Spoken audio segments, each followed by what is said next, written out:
Welcome to OT Tricks and Tips for Kids, where we're taking OT to the next level. My name is Katina Lottis. Remember, if you don't see your topic, just write in so that I can address it. And please don't forget to subscribe. Now let's take a look at a problem solution video.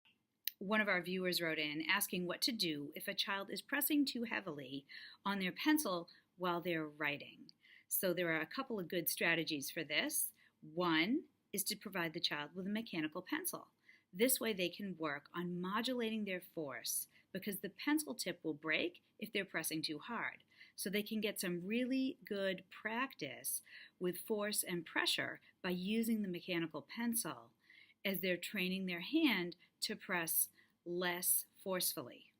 Another trick is to provide more sensory feedback to the child while they're writing. You can do this by putting stacks of paper or even a little notepad underneath the paper the child is writing on, as this provides more sensory feedback to the hand as they're going through the task. And in this case, you want to remind the child to press lightly while they're using their writing instrument.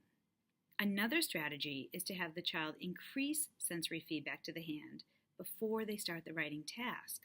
You can do this by having them rub in a favorite lotion or some type of a nice scented lotion that just wakes the hand up a little bit and gives more sensory feedback before they begin to engage in the task. Thank you for this great question, and please write in if you don't see a topic that you need addressed.